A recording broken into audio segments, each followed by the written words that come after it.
Good morning and good afternoon. Welcome to another episode of Before Coffee. It's Wednesday. I'm gonna have a barbecue later, and we're gonna read some news stories. Good morning. Hello? Hello. Sure. No microphone. Oh, I can hear you now. Yeah. That happens to me all the time. My hair getting stuck. All right. Had to reach for something and whoa. Hey, your hair might attach to something. Here's some of my poodle hair. All right, man. We're almost there. Believe it or not. I mean, it look like it. All I gotta do is find the deal here. There we go.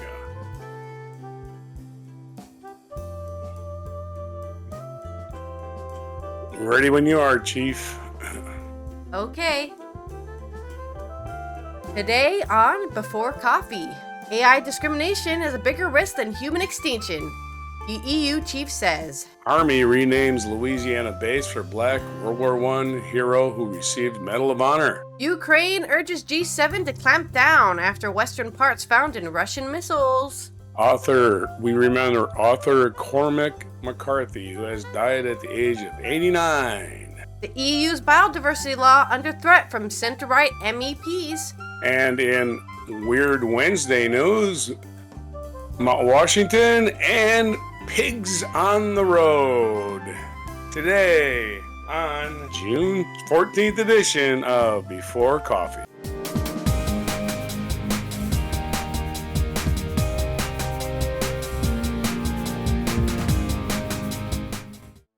Okay, let's start on our first news story here from Dan Milmo and Alex Hearn in The Guardian.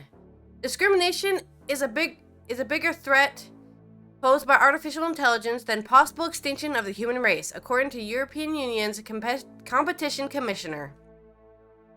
Margrethe Vestager said although the existential risk from advances in AI may be a concern, it was unlikely, whereas discrimination from technology was a real problem. She told the BBC guardrails were needed for AI, including for situations where it was being used for decisions that could affect livelihoods, such as mortgage applications or access to social services.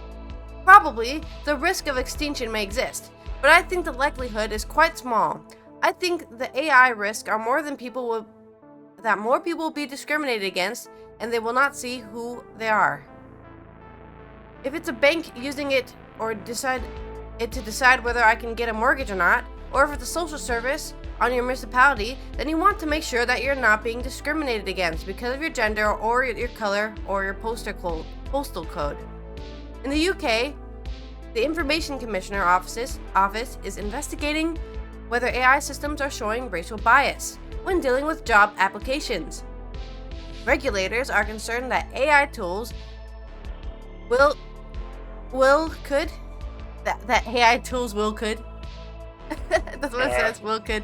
produce outcomes that disadvantage certain groups if they're not represented accurately or fairly in the datasets that they are trained or tested on. Vestager's concerns echo some tech experts who argue that fears over existential level risks related to AI are overshadowing more immediate risks such as AI-powered disinformation. The competition chief said calls for more moratorium on AI development, supported by Elon Musk and other senior figures, was unenforceable. AI regulation needs to be a global affair, Vestager said, but she warned that a UN-style approach would be difficult to implement. Rishi Sunak, the UK Prime Minister, has convened a global AI safety summit for the like-minded countries this autumn. And tech executives such as Google CEO Sundar Pichai and Elon Musk have called for global frameworks to regulate the technology. Let's start working on a UN approach, but we shouldn't hold our breath, Vestager said. We should do what we can here and now. The EU is working on legislation to oversee development and implementation of AI systems, which groups AI technology into 4 risk groups. Accessible unacceptable risk, high risk, limited risk, and minimal risk. AI systems overseeing credit scores and essential public services come into the high risk category, meaning clear requirements will be set for those systems. Alright, let's hope our robot overlords aren't saying, wait a minute, the guy who programmed me didn't like black people, so I have to refuse all black people. Because that's, in the end of the day, it's not really intelligence. It's intelligence in the sense of that you can leave it there and it'll run by itself. But it's not intelligence as in it will learn that, oh, the people who designed me are mistaken. It doesn't know that. It only knows the parameters you give it. It does not know. Artificial intelligence is not at the level that I can judge the person who designed it and say, wait a minute, maybe my creator was wrong. No. I can't hear you. You did something and now I can't hear you. You muted yourself on Discord. There you go. Yeah, I turned off my mic because I was moving stuff. No, I was just saying AI is always going to be at one human level, and that human level is what is known as the Dunning-Kruger effect, which is you don't realize how stupid you are. So AI is always going to be that way. It's always going to think it's smarter than you, and there's no way to change it. So, yeah, that's really a problem. What are you talking about? I'm right. I'm AI. How could I be wrong? Okay, that's logic for you. Yeah. Your story. Is it my turn? Okay. And in Army news, Army renames Louisiana base for World War I hero who received Medal of Honor. And this is from the NBC News. In Fort Johnson, Louisiana, a U.S. Army base in western Louisiana was named Tuesday to honor Sergeant William Henry Johnson, a black hero of World War I, who received the Medal of Honor a century later.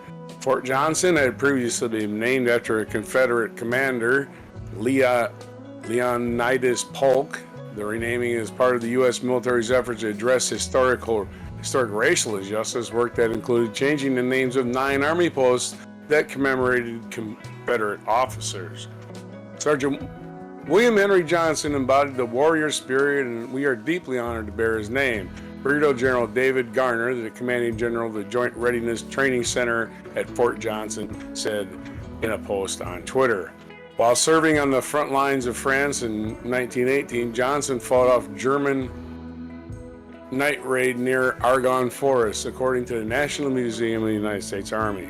Johnson was wounded 21 times while beating back the attacking forces. He also prevented a wounded black comrade from being taken prisoner when, after running out of grenades and ammunition, he killed 2 German soldiers with his knife. His frantic attacks broke German morale, and the enemy raiding party retreated.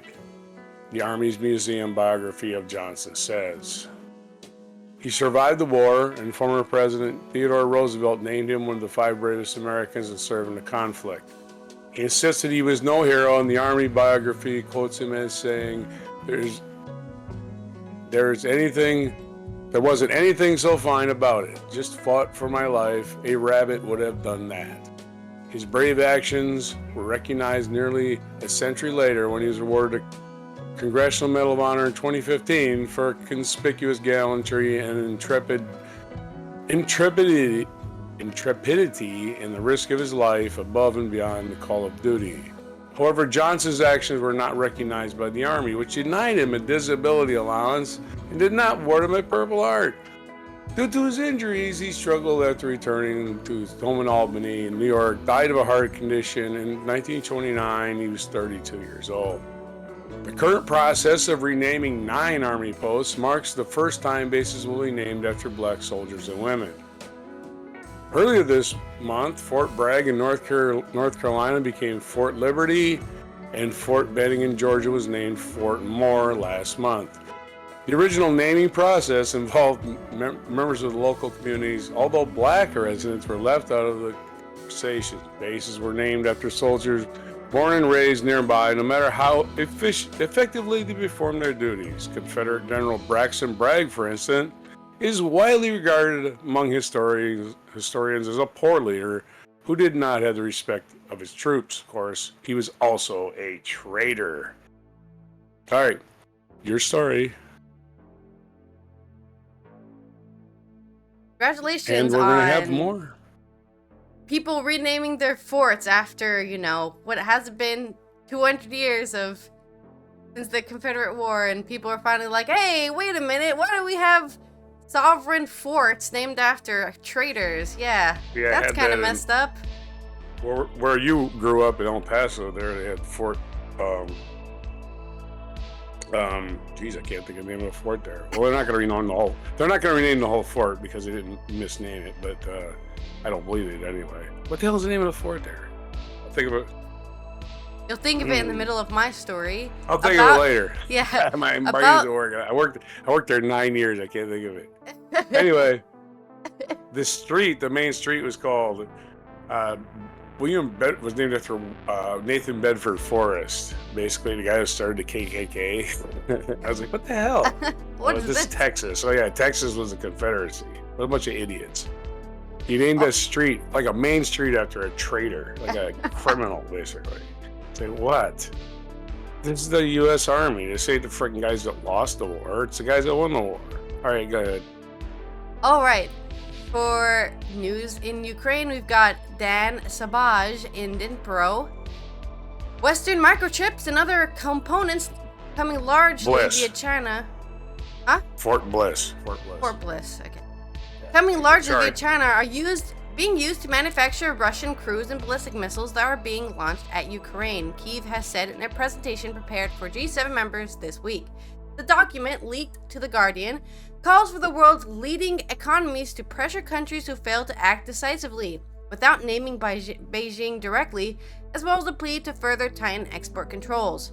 Russia, Kyiv says, has adapted to sanctions and will produce 1,061 missiles this year, more than double the 512 that the country's arms manufacturers made in 2022, the first year of its full invasion of Ukraine. The document argues that with the help of China and others, Western components have been found in KH-101 and Caliber cruiser missiles, as well as Iskander and the Kinzhal hypersonic ballistic missiles. On Tuesday, at least 11 were killed in a Russian missile attack that struck an apartment block in the southern city of Kryvyi, while on Wednesday, at least 3 were killed in the port city of Odessa in what local authorities said was a cruise missile strike. The country estimates that 734 civilian casualties have been caused since the start of the full-scale Russian invasion in February of 2022, with the aggressors launching 6,000 missiles that struck 3,387 civilian targets. Ukraine continues to press for tighter coordinated sanctions to target Russian, and in this case is lobbying for G7 members to implement tighter restrictions aimed at the country's missile manufacturers. Diplomatic sources said the latest paper was circulating earlier this week. An analysis of the missile fragments reveals that Russia is making use of a range of microprocessors, principally from U.S. firms, which are supplied for civilian purpose but then re-exported through third countries to Moscow. Chips from Integrated Device Technology and Altera have been found in a KH-101 cruise missile, while processors from Texas Instruments and Cypress Semiconductor appear in the seed-launched Caliber. Iskander and Kinzhal both feature microchips from Dinlix, the document adds. Ukraine's research estimates that 80% of Russian missile components by value come from China in January and February, though it is unclear how this calculation is obtained. Thailand is the next largest exporter on 5.5%, while other significant countries include Turkey, Maldives, and the UAE. Kyiv says it wants to stop missile terror and urges the Western governments to impose sanctions on all Russian missile production companies and tight end-user controls to prevent components exported for civilian purposes ending up in missiles or other military kit. It also says some Western materials, such as adhesives, are also used in Russian missile production. So, I mean, yeah, it's really hard when you get like the third, fourth person selling your supplies.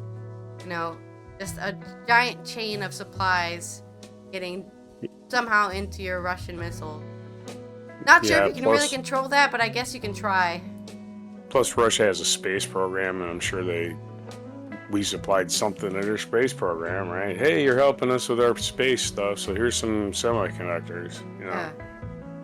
And then they just went and turned them into military shit instead, Very clever. The old shell game. That's the My end of the turn. story. Yep. Okay, author Cormac McCarthy has died. And if you feel like you're not successful in life, just realize that Cormac McCarthy, the guy who wrote The Road and No Country for Old Men, nobody heard of him until he was 60. So a guy who reached success at the age of 60 has died at the age of 89. Cormac in Santa Fe, New Mexico. This is according to AP. Cormac McCarthy, the Pulitzer Prize-winning novelist, who in prose, both dense and brittle, took readers to the Southern Appalachians, to the desert Southwest, and such novels as The Road, Blood Meridian, All the Pretty Horses. Died Tuesday, he was 89. Publisher Alfred A. Knopf, a Penguin Random House imprint, announced that McCarthy had died of natural causes at his home in Santa Fe, New Mexico. For 60 years, he demonstrated unwavering dedication to his craft, to exploring the infinite possibilities, the power of the written word. Penguin Random House CEO Nahar Malavaya. Every day I got a challenge of pronouncing a name, don't I? It's great. Yeah, you too, right? Malavaya said in this statement, millions of readers around the world embraced his characters, his mythic themes, and his intimate emotional truths he laid bare on every page, the brilliant novels that remain both timely and timeless for generations to come. McCarthy, raised in Knoxville, Tennessee, was compared to William Faulkner for his expansive Old Testament style and his rural settings. McCarthy's themes, like Faulkner's, often were bleak and violent and dramatized how the past overwhelmed the present. Across stark and forbidding landscapes and run-down border communities, he placed drifters, thieves, prostitutes, and old broken men, all unable to escape fates determined for them well before they were born. As the doomed John Grady Cole of McCarthy's celebrated Border trilogy would learn, dreams of a better life were only dreams, and falling in love is an act of folly. Every man's death is standing in for every other, McCarthy wrote in Cities of the Plain, the trilogy's final book. And since death comes to all, there's no way to abate the fear of it except to love that man who stands for us. McCarthy's own story was one of belated and continuing achievement and popularity. Little known to the public, at age 60, he would become one of the country's most honored and successful writers, despite rarely talking to the press. He broke through commercially in 1992 with All the Pretty Horses, and over the next 15 years won the National Book Award and the Pulitzer. He was a guest on Oprah Winfrey's show, saw his novel No Country for Old Men adopted into the Coen Brothers into an Oscar-winning movie. Fans of the Coens would discover the film's tense, absurdist dialogue, so characteristic of the brothers' work, was lifted straight from the novel. The Road, his stark tale of a father and son, that was a movie starring Tom Hanks,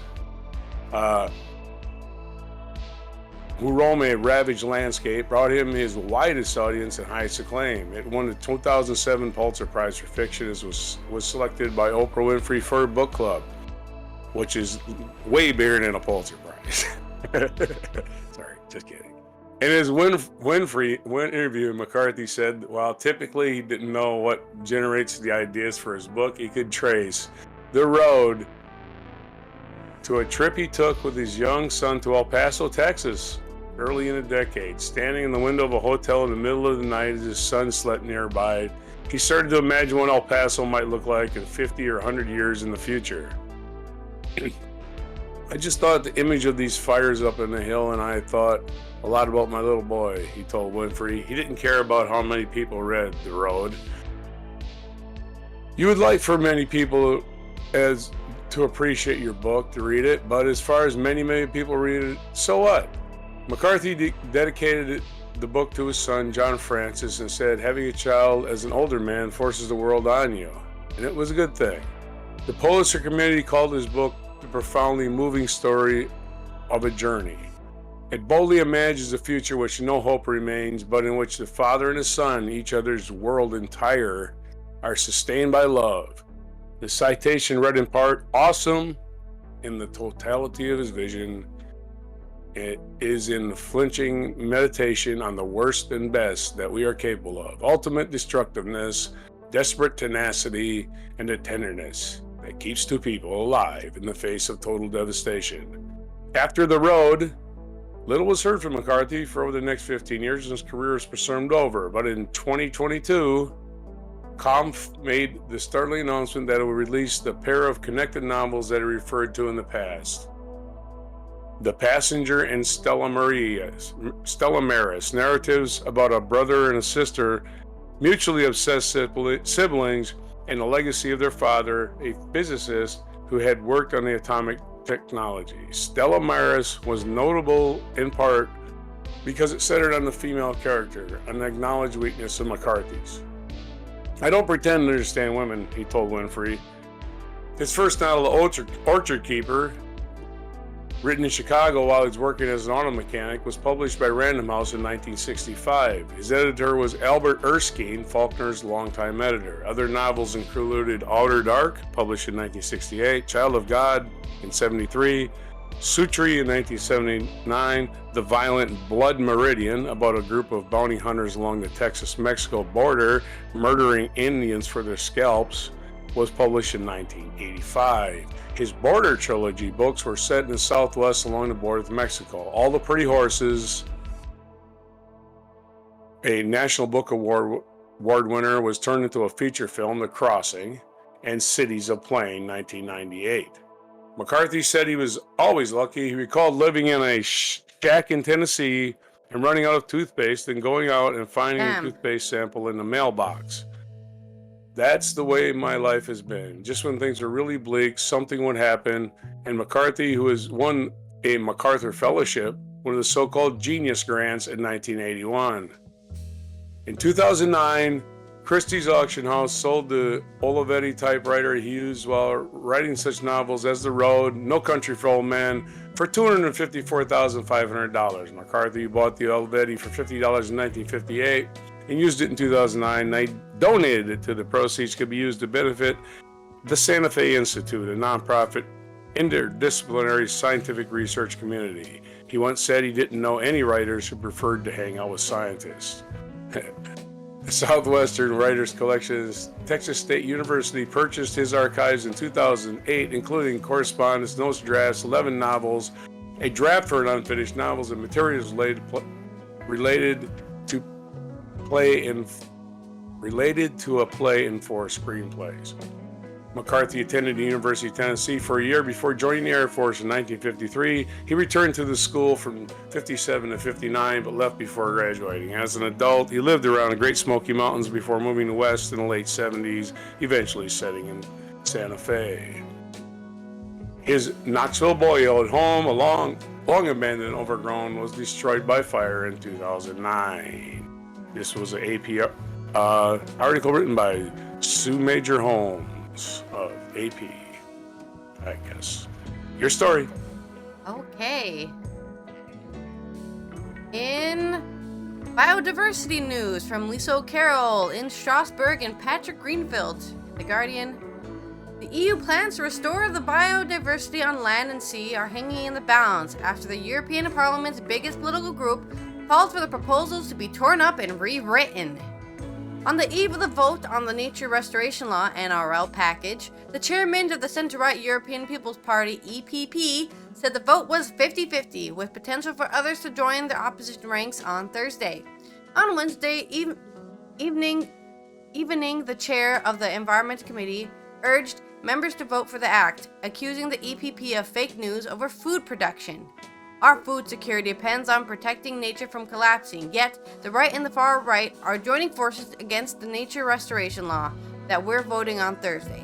My answers to their fake news.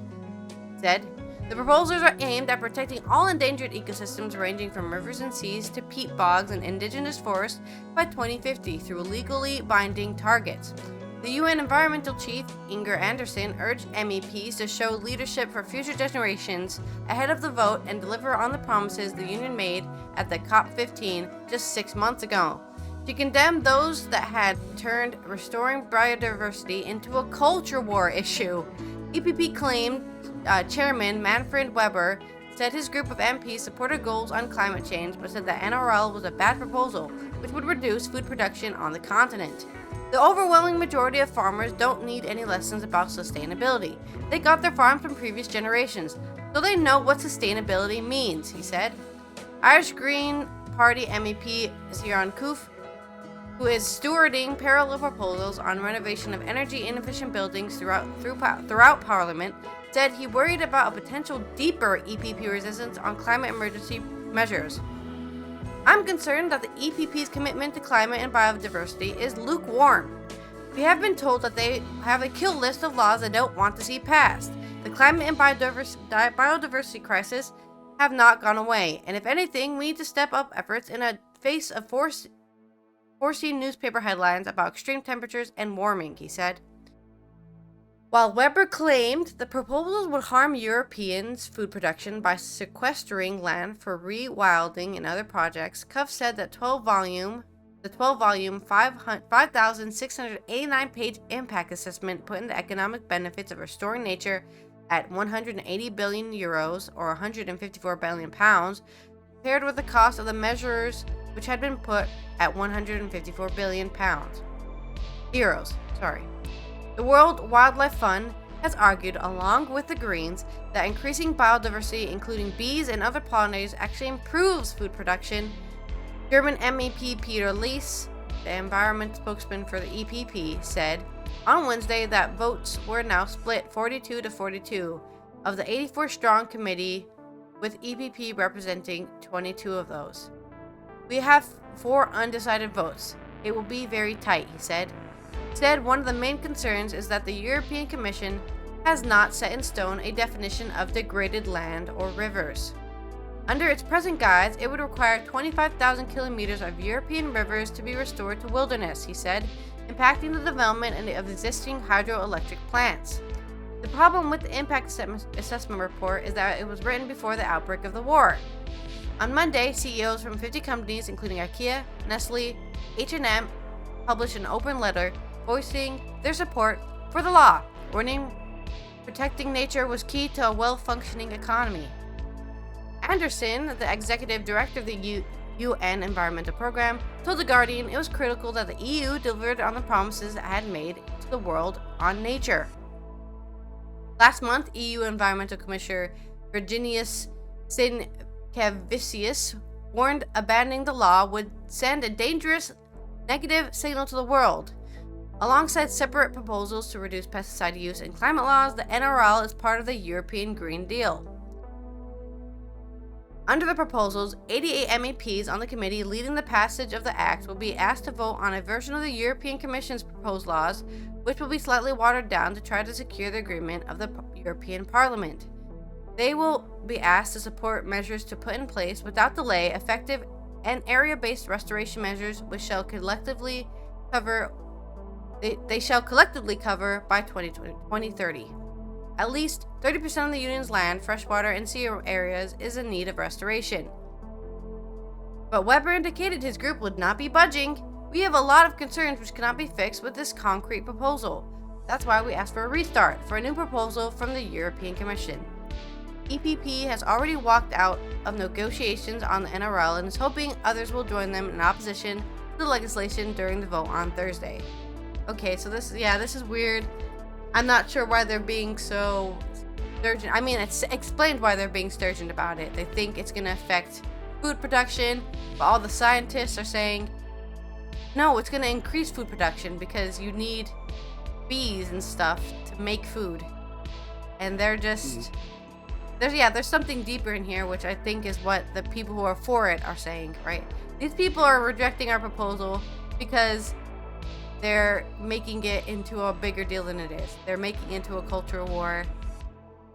You know, oh, this is a threat on our livelihood or whatever. Okay, sure, dude. Anyways, your next story. Well, it's more climate change news. Well, it's Weird Wednesday, so I got basically 3 stories in one. First one is, and they're short ones, is weird climate news. Is Mount Washington, which we've been to, and is in New Hampshire, one of the highest peaks on the East Coast. Mount Washington, known for its extreme weather, records its snowiest June, and it's only the 14th of June. New Hampshire, this is according to the AP News, Gorham, New Hampshire. New Hampshire mountain known for its extreme weather conditions recorded its snowiest June in 91 years of record keeping. Snowfall on Saturday atop Mount Washington brought the total amount to 8.4 inches for the month of June, according to the Mount Washington Observatory. But with a return to warmer weather, nearly all of it had melted by early Monday. The observatory posted on Facebook that, statistically speaking, the last snowfall this season typically occurs in early to mid-June most years.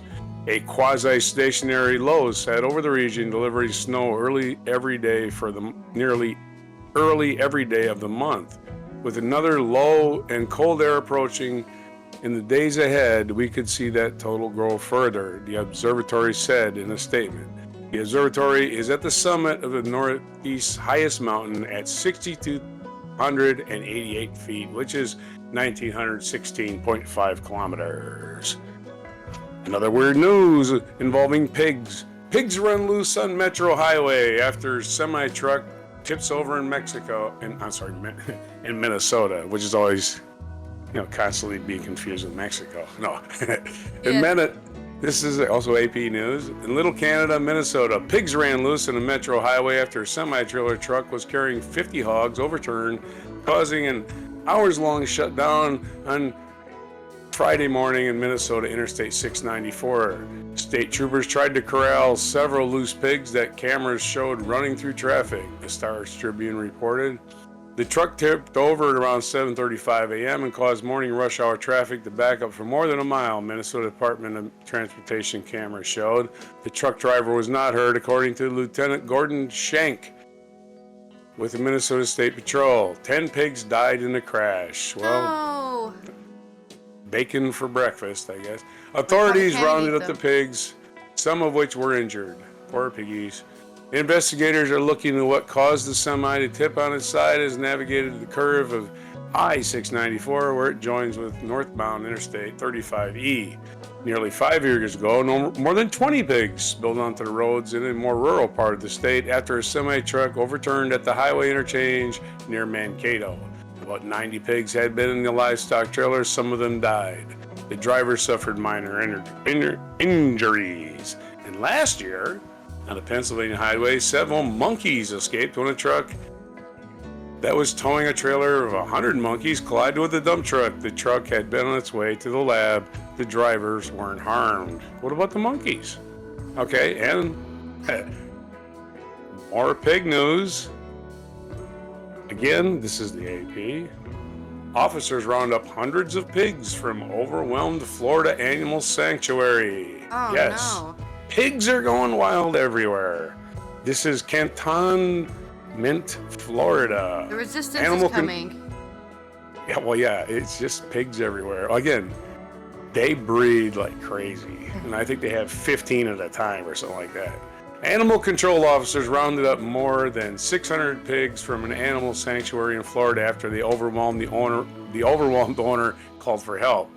It took nearly 4 days for officers in Escambia County to capture so many pigs on the 8-acre property used in Loving Swineness Sanctuary. Said John Robinson, the county's animal control director. Last year, the sanctuary had about 150 miniature pigs that owners were using to remove invasive Hogan grass around the Florida Panhandle community of Cantonment, the Pensacola News reported. So this is up by the Panhandle, by Alabama and Georgia. The pigs proved to be prolific procreators.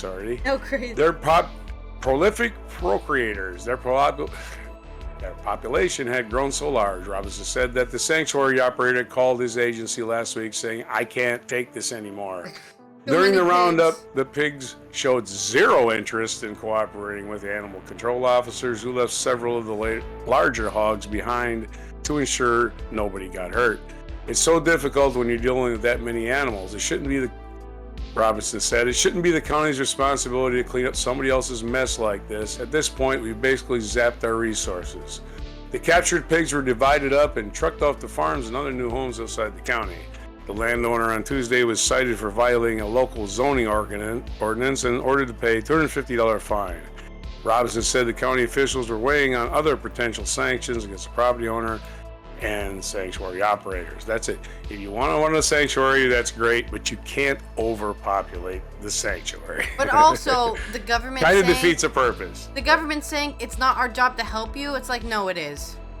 I know, because yeah, these people shut up. basically invented a sanctuary out of nothing, and the government had to clean it up, and we all got to pay for the cleanup now. Yeah, so it's not the government's job. Sorry, not the government's job to some sanctuary guy decided, oh, I'm an environmentalist because I'm going to kill this invasive species, not even thinking of the consequences of overpopulating, overgrazing, or any of that. So yeah. All right. He's going to get a big fine. Sorry, go ahead.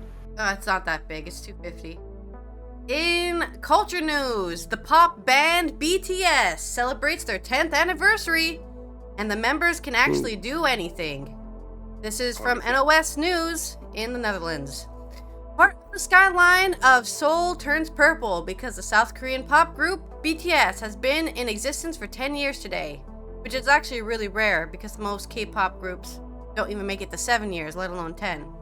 In that time, BTS grew from a band that had to hand out flyers for a free performance to a world act, including performances at the White House and the UN headquarters.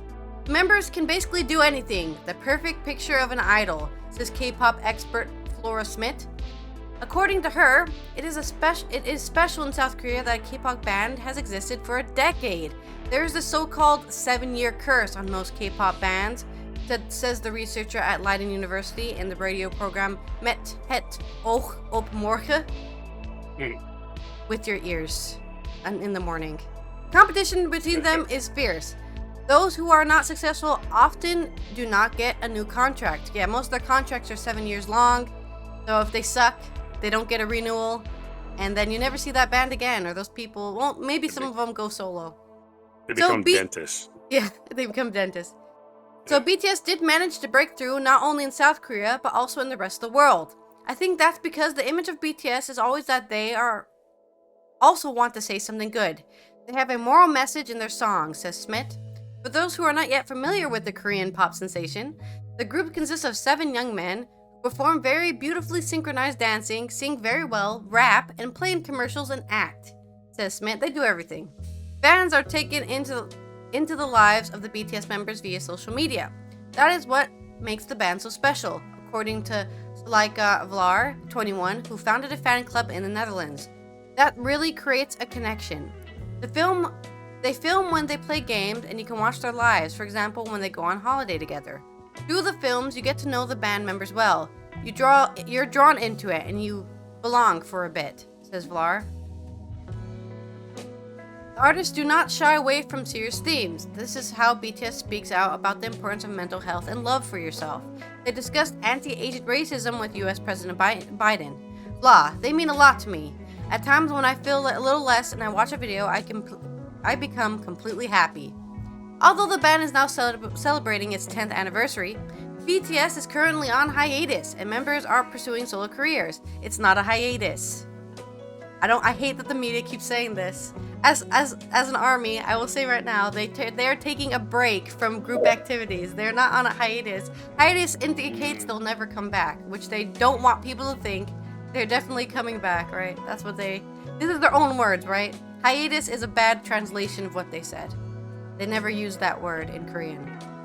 Members are pursuing solo careers. Some also are doing their national service. Earlier, there was a discussion whether the group could be exempted from this because of their artist status. In South Korea, the music industry means hard work. Up-and-coming K-pop idols undergo years of training. Smith says that this also prevents scandals such as improper handling of alcohol and drug use. Especially on the outside, the industry looks so perfect.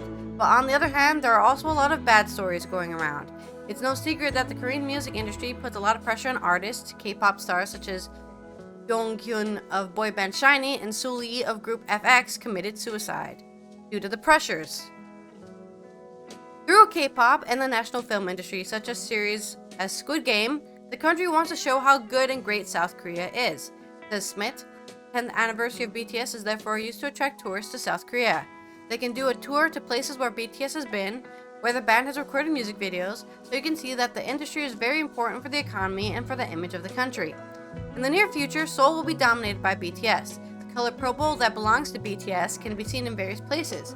According to Smith, you can see it in the entire street scene. Fans coming to town will receive a warm welcome.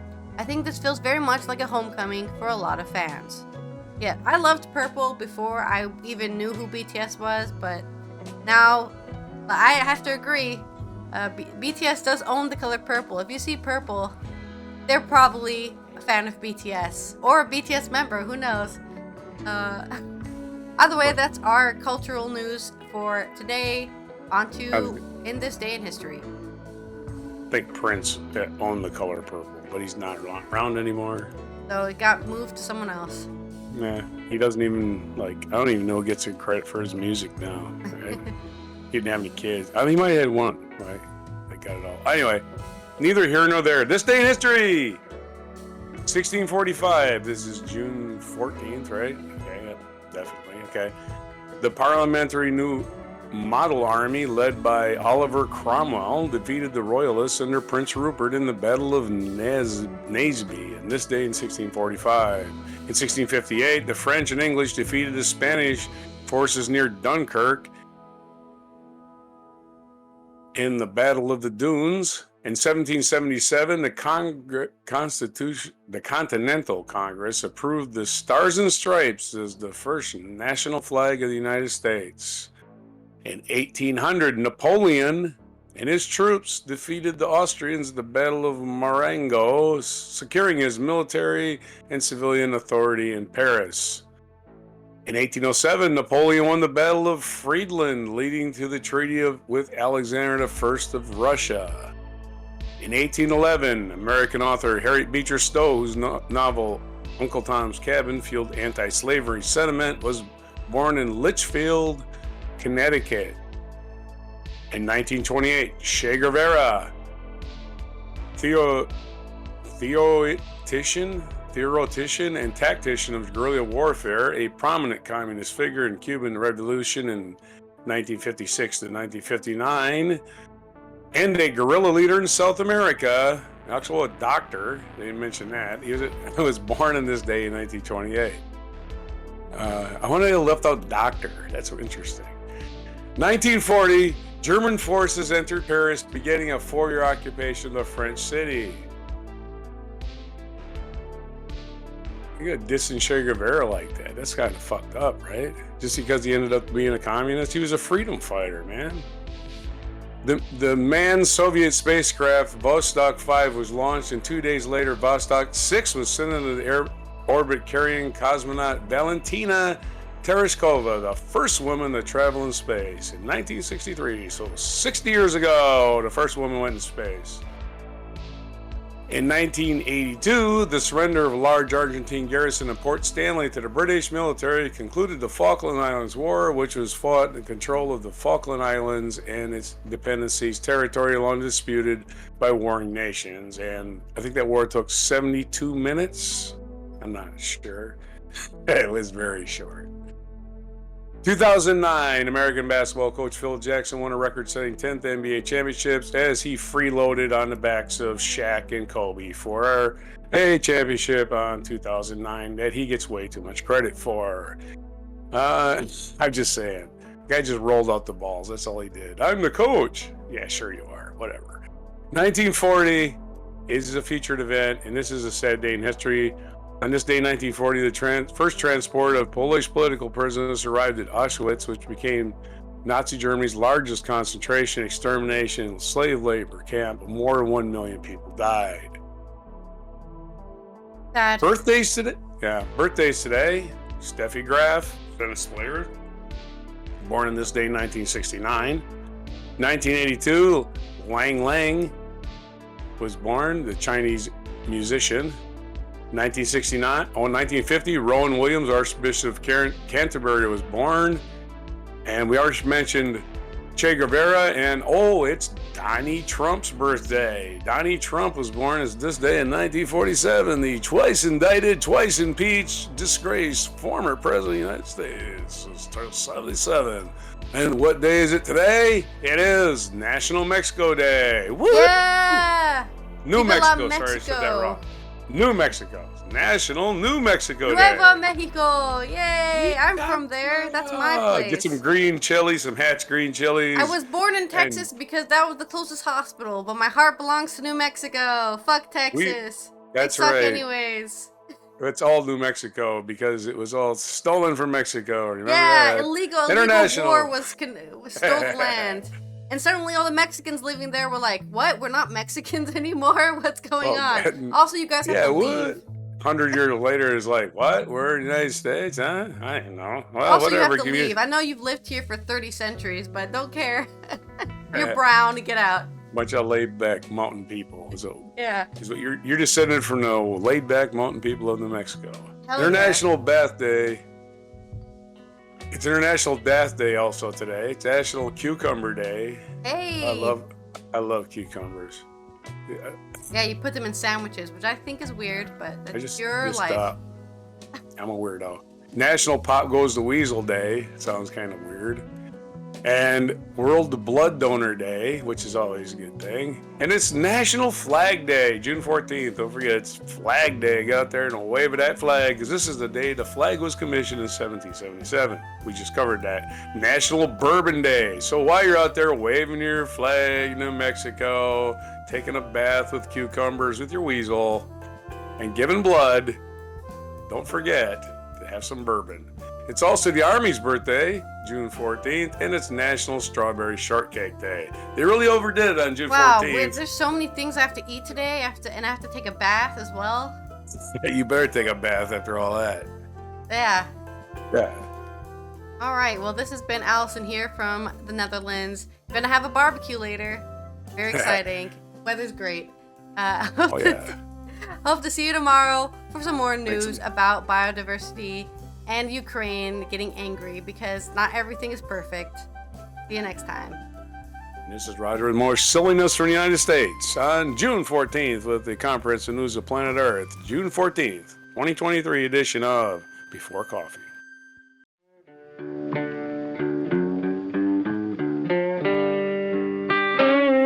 Be sure to hit the like, subscribe, and notify buttons and follow our other channels, Toxic Alley, History of Gravy, and Scratchy Old Records.